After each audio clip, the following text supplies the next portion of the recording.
Hey, everybody. Welcome to the new Colossus sessions. We are here. I am here at beautiful Subculture in the middle of Manhattan, and we're lucky enough to be joined today from Strasbourg, France by the Trouble Notes. Trouble Notes, guys, thank you for being here, man. It's great to see you. Yeah. What's up, Brad? Nice. Hello, everyone. What's going on?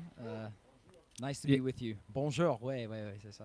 Yeah, dude, it's wonderful to see you guys, even though it is through the TV screens. I mean, it's been a couple of years since we were all in the actual same physical location together, but this is a wonderful stand-in. I'm really happy that we're doing it. We got to sort of troubleshoot what's happening in terms of doing these live streams, which is fun, man. It seems like teamwork. It seems like we were actually hanging out, and now we're about to share what you guys have been doing consistently. You've been very active throughout pandemic times. I mean, I keep on seeing your live streams pop up in my feed, and it's comforting, man. It's really nice. So I really do enjoy the fact that you're doing it here for the new Colossus today, man. What's coming up first? Well, so we're normally, as you know, we and as many of our fans know, we're actually based in Berlin, in Germany, and obviously the last 3 or 4 months, Europe had a very strict lockdown, and so we were also in Germany. And in the last couple of months, I think it's something we'll talk a little bit about in the later in the broadcast, but we've been kind of able to move around, and so one of the first places that we tried to organize something was here in Strasbourg, because as you can see from this building behind, we'll talk a little bit more about that as well. Strasbourg has a dear place in our heart, and we've had a long kind of history here and a lot of connection with the city, and so it was one of the first places that we felt that we needed to come when we were able to lightly move around. So all the events and stuff we've been doing have been really trying to social distance, and we can talk a little bit about how we're doing that. But yeah, so we've been trying to keep active as much as we can. And so I think the first song we'll play is one that we wrote here in France, and it's called the Rocky Roads to Republique. And yeah, we'll just take it away, right? All right.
Yeah, thank you guys, man. It sounds great.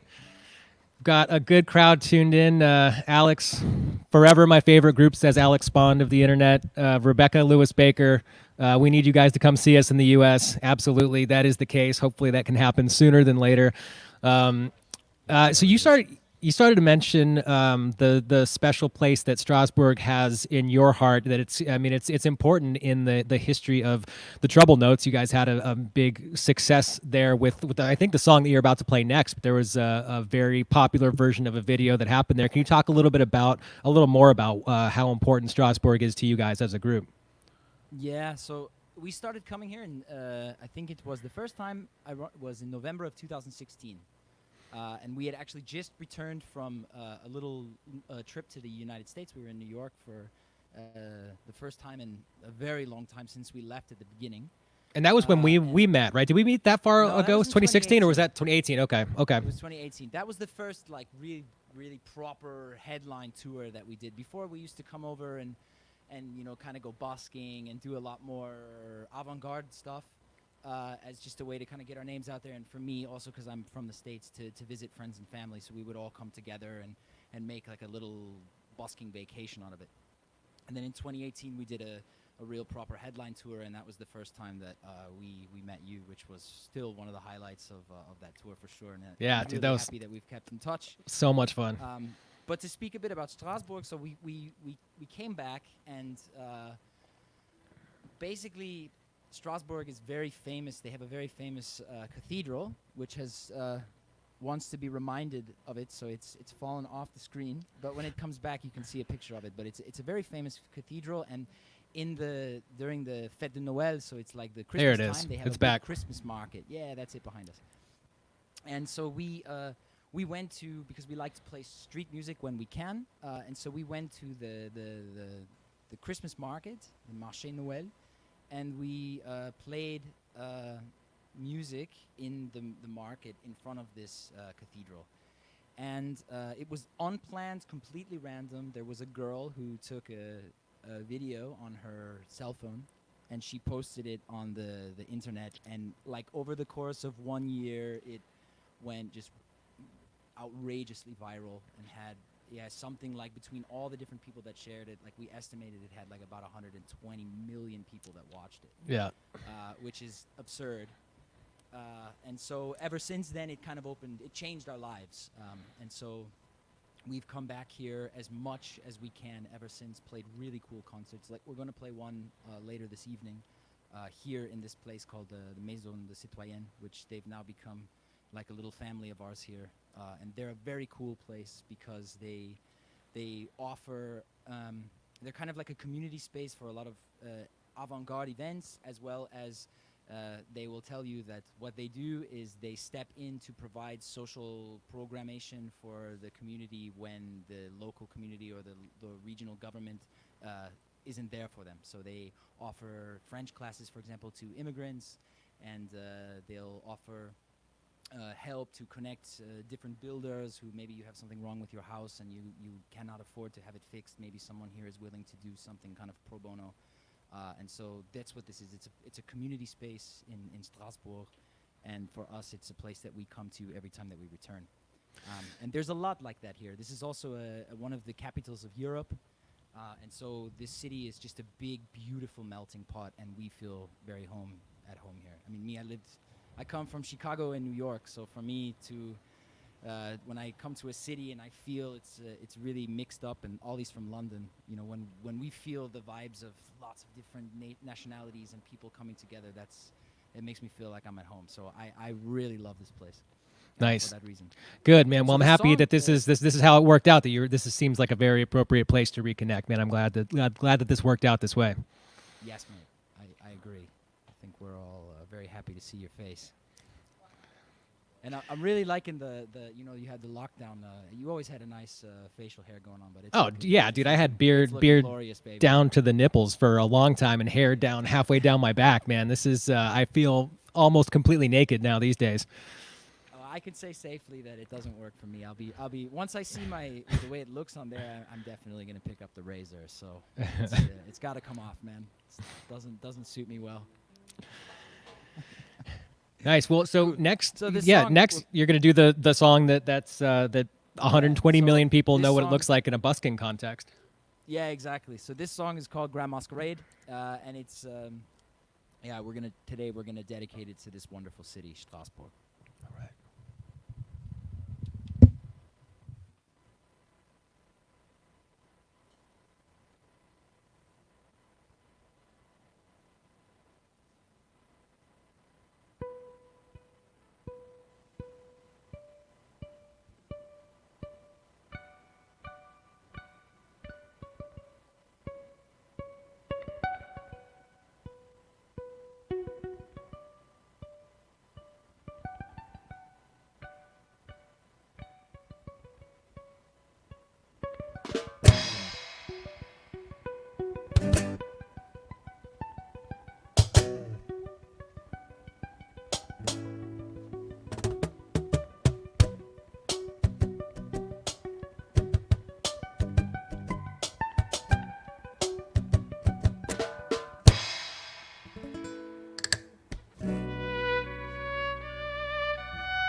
Yeah. All right. Yeah, thank you guys. Nice, dude. You got a crowd behind the camera on your side also? Nice, dude. You got a bit of a crowd here as well, man, and on the internet. I mean, going back to what? Let's see, who was this? Oh yeah, Rebecca Lewis Baker. We need you guys to come see us in the U.S. That's absolutely true. We do need that to happen. I imagine there's probably nothing concrete on the books yet because everything is so dynamic and changing so quickly. But I know you've been. I mean, you've been as active as anybody that I'm aware of in doing shows. I mean, you're doing a show from that location you're at. You're doing a public show later on this evening, and you've got 8 or 10 shows on the books scheduled, which is, I mean, that's amazing that you've been able to stay as active as you've been able to stay and stay safe. Can you talk a little bit about the kinds of things that you've been doing in order to put on shows, stay connected with your fans, and make sure that your music is played live in front of people, even during the most challenging circumstances that any of us have ever seen? This is a really crazy time, as, as I think any artist will tell you. What we've, I think the weirdest thing for us at the beginning was trying to decide when we thought it was okay to go back out into the street, because, you know, that's kind of how it started. Was in June, once the cities sort of started to open back up again. We were under the impression that there was no chance that there were going to be any indoor live concerts for the foreseeable future, which is still true. I mean, we've only played one that was indoors, and there was a lot of social distancing that was required in order to make that happen. What we did was we've done some busking, but we play half the amount of time that we would normally play, because the minute that we feel that a crowd is coming together, we basically stop. And it's still worth it on all fronts, because people gather very quickly because they're culture starved. I mean, especially here in Europe, people are extremely culture starved. This is normally festival season. There's a lot of outdoor beer gardens and events and stuff that's going on, and that's definitely happening, where you're seeing live music again being played in the outdoor spaces. But yeah, indoor, I mean, man, dude, there's like on 38th Street, like right down by my house, there's this dude that just turns speakers out his window and plays music, and within like 5 minutes there's a massive crowd, and then, you know, he turns the music down, but it takes no time at all. I mean, normally music blasting out of somebody's apartment in New York City is like, you know, nobody cares at all, and then this just instantly draws a crowd, and then they stop. But there's, you know, for 5 minutes there's a proper dance party. Yeah. I mean, Berlin, for example, where we live, we've seen some cool stuff. There were some people that got permission to do like DJ parties in the park. So they actually brought full decks, and I mean, Berlin is very famous for electronic music. So there were some producers that had the permission, in fact, to do like kind of like park raves, and they basically set it up so that everybody was supposed to dance at least 2 meters apart and not interact. We did a really cool event in Parma, in Italy, last month, where everybody sat on cushions, and they basically took big pillows and put them 1.5 meters from each other, and then once you arrived, you know, everybody got a cushion, and then if you wanted to order a drink or something, you would raise your hand, and somebody would come in full protective gear to be able to serve you during the show. And we had about 150 people in front of us. But, you know, it's awesome. We're very happy that we can do it. Also, from a standpoint of being able to survive, that little bit of extra coin helps. But without question, it's different. You know, normally in the summer, we're used to people dancing together. I remember we were busking one of the first sets we did. And usually the police can be nice in Berlin when they stop you, and they usually stop you because it's not as legal as it used to be in everywhere, I guess, in Europe, busking. But we had this young cop come up to us, and he was super sweet. He was super nice. But he literally said, "Guys, I hate to stop you, but people in this time, they're not used to music anymore outside, and like to noise outside. They're just not used to like anything happening outside their normal life anymore. Like, it's just too loud, and you have to stop." And I mean, I respect that, I get that, but that's a sign of how like culture slowly maybe being forgotten. Forgotten is maybe the wrong word, but yeah. But I see the thing is, they were really nice to us, and they explain it in a really nice way. So maybe that also kind of helped. Maybe a positive thing. I don't know. But I remember it as something like really friendly that happened to us. But usually they just say like, "Go away, you're annoying to loud," and they're like, "I understand you guys. It's really cool what you're doing, but people are just not used to it. They're in shock. They're maybe slowly approach that in a different way. I don't know. But that's something I remember for the rest of my life. Yeah. Because Well, that was really really weird and unusual for us. Well, I'm glad that you guys are out there. I mean, even though there are a crazy amount of obstacles in between you and transmitting your culture into the world, you're out there and you're doing it, and it's very much appreciated. I mean, I appreciate you guys transmitting it through the internet to us, to the new Colossus Festival right now, and to that live audience in Strasbourg tonight. It'll be amazing. So thank you for doing it. We're happy to use this platform to amplify what you guys are doing, and yeah, thanks for overcoming all those hurdles and staying on the road and making sure that people can continue to consume your music and music generally. Yeah. Hello, this is my Austrian accent. No, I'm Hey.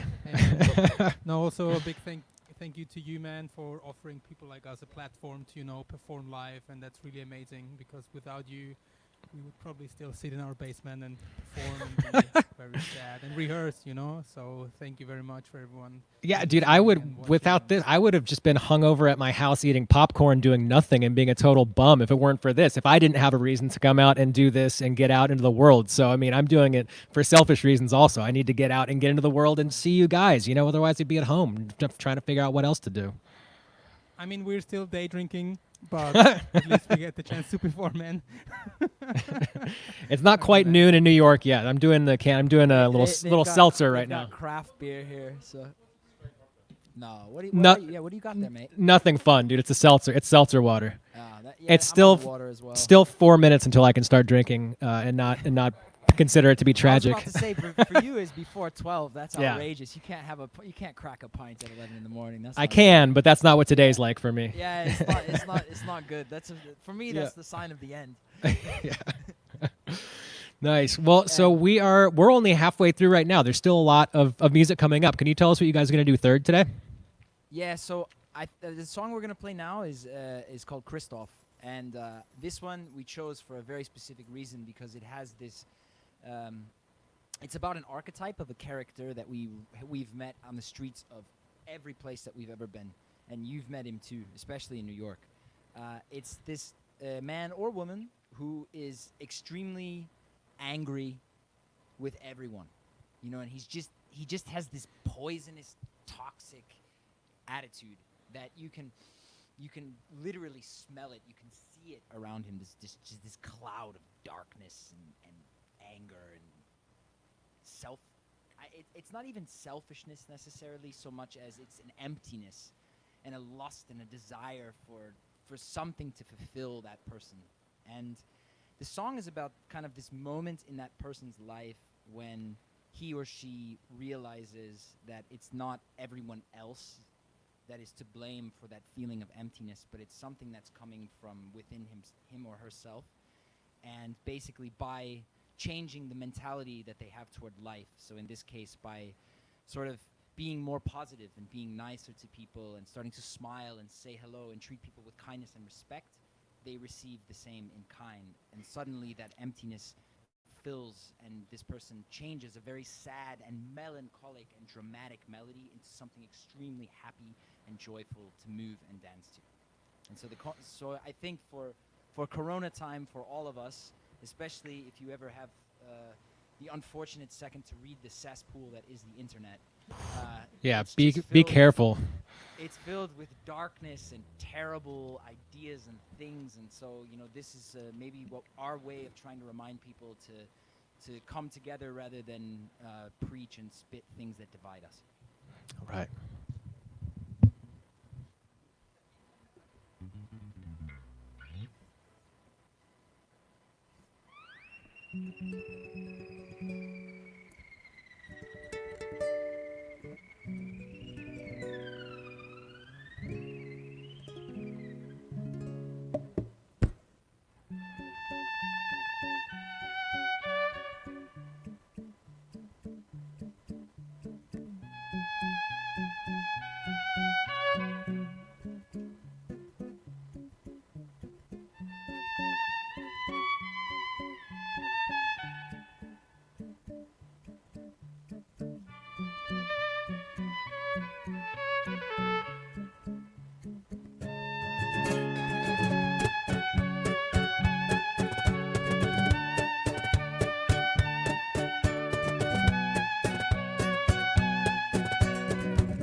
Yeah.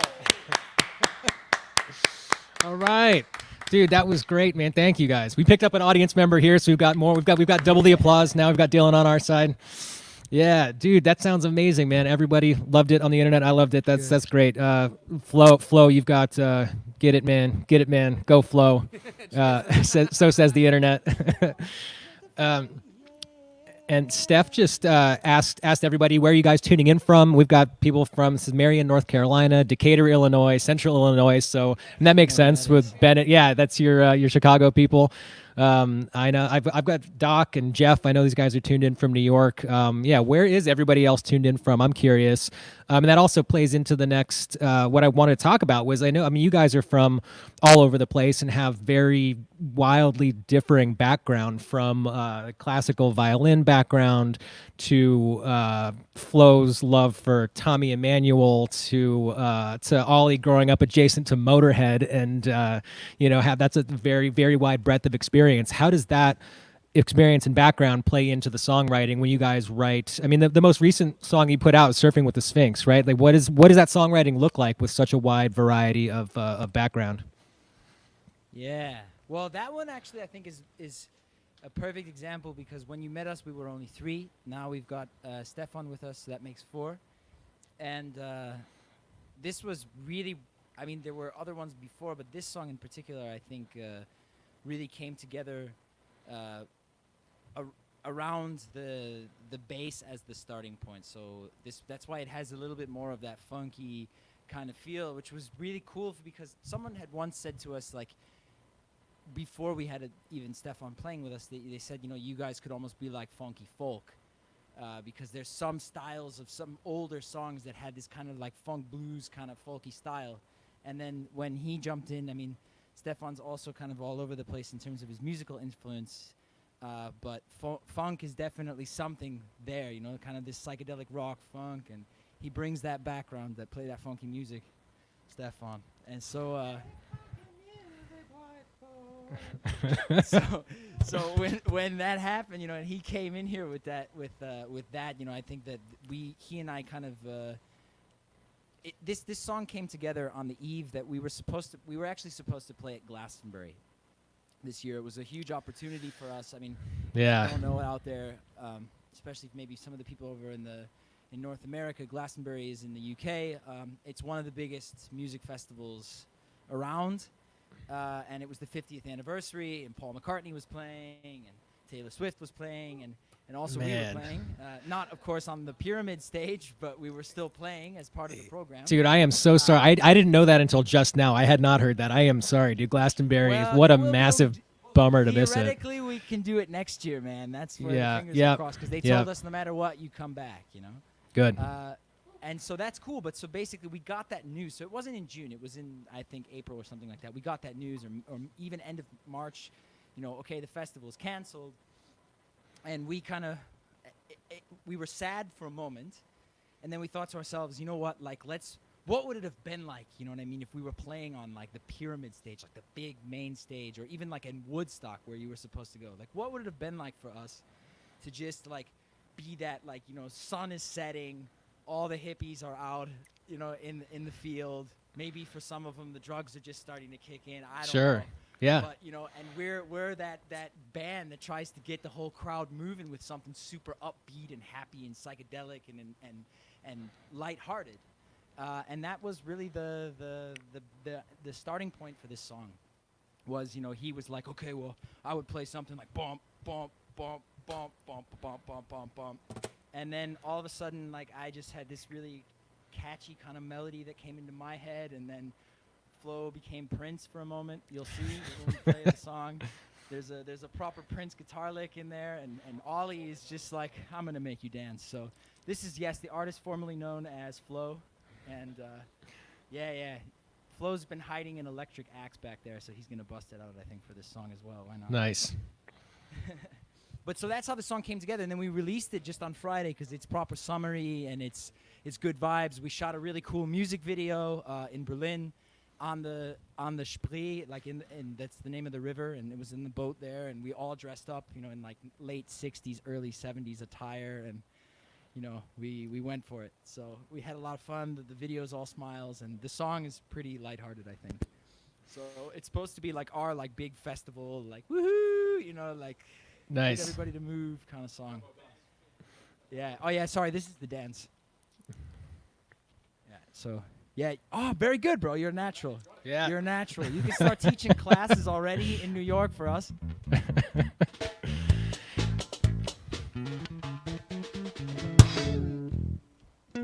Yeah.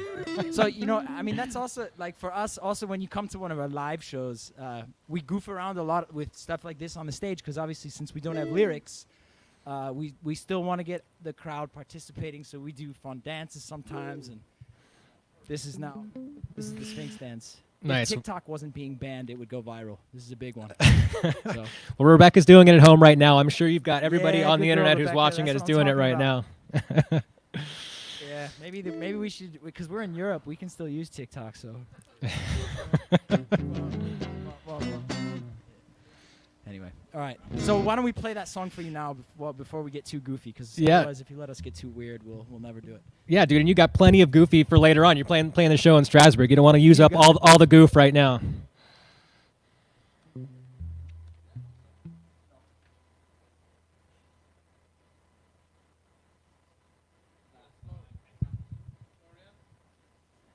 You need a tuner? Take the tuner, man. Huh. So actually, I need to kill some time because Flo's gonna tune his electric. Yeah, dude, that's always the correct decision. Take all the time you want to tune. The internet can wait. They will appreciate a tuned guitar over a hastily not tuned guitar. Well, we could do a few things if you'd like there, Bladley. Why don't we talk a little bit about actually, what we want to do is give a big shout out to our patrons. So some of you maybe know we've got a Patreon community, and they're awesome. And we call them our troublemakers. And basically, if you don't know how Patreon works, it's kind of like a direct way of contributing to us, but in return, we give you things like we do vlogs or behind-the-scenes stuff. Or today, for example, we've got a new single that's going to release in 3 weeks called Sound River, and we asked all of our patrons to help us pick which artwork. So there was some concept art that was made, and then basically everybody gets to vote and help us decide what the final artwork would be, and then afterwards we'll show them the song long before anybody else gets to hear it. Nice. You guys stuff like seem to this. be a particularly well-suited band to the Patreon platform. I mean, I'm familiar with what it is, and it seems like you guys are more interactive and take an extra step to really get involved with your fans, meet people, get out there to interact, maybe more so than an average band. So that seems like a perfect platform and a perfect way to enhance the relationships and the interaction that you guys have with all your people. It's true. I mean, we have to give credit to our manager, Steph, because Stephanie Hey, is really Steph. the brainchild behind that, and it's a lot of work doing something like Patreon, and she is the one who constantly reminds us and helps also keep everybody in connection with each other, because that's what's so cool about this platform that I really like, is that I feel like I personally know many of the patrons right now, especially the ones who have been around for a while. You know, they've become people that I know them very well. I know things about them. I know, which ones are gardening and what they're growing. And we've been able to keep in touch, like, on a more personal level, which is really dope. And it really does help us to be able to, invest also in ourselves, because there is a small, monthly contribution that people make, and it adds up. So it's really helpful for us to keep us alive and on the road and everything like that. Nice. Yeah. Nice. You good? All right, so this one's Surfing with the Sphinx. Let's rock and roll. Or surf, rather. Or psychedelic rock and roll. I don't know.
Yeah.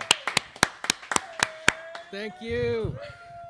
Yeah, that Nice was one, awesome. guys. That's Yeah. awesome. Yes. Yeah, dude, that was so much fun, man. Thank you for spreading the dance. We'll do what we can to spread that move around the U.S. Everybody, as Steph said, use TikTok as a way to get it out there. So everyone who still has access to that platform, please use it, get it out there, spread it however you can, man. That is fun, dude. Thank you for doing this. Good. Yeah, maybe we should really do it, man. I don't know.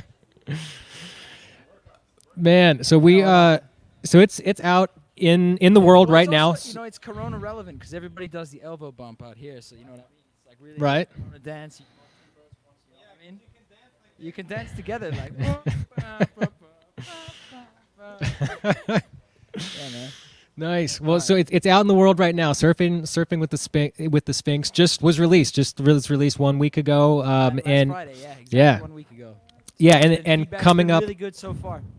and coming up in 3 weeks from now. Remind me the name you've got coming out in 3 weeks. There's one called it's called Sound River.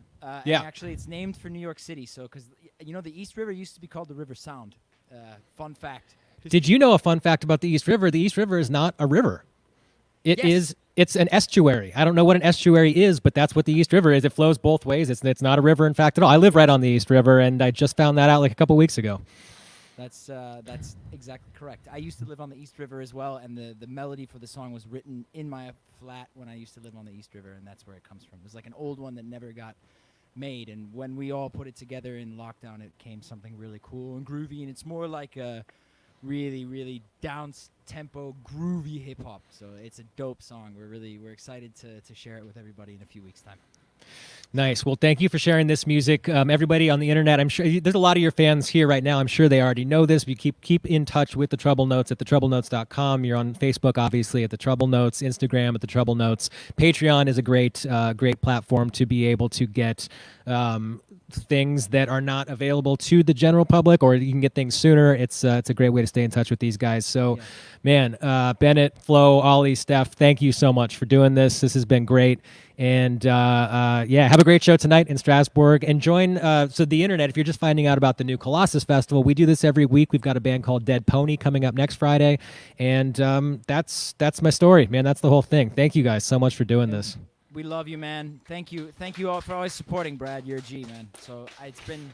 We talked about. I just want to say one last thing. You and I spoke quite a bit with Steph before you put this together, and after Pace got shut down, and you were telling me like, hey man, I got to do something. I'm gonna figure it out. I think I got these new Colossus guys that are interested, and I'm gonna make it work. And you're doing it. So I love you, and I'm very proud to always be with you.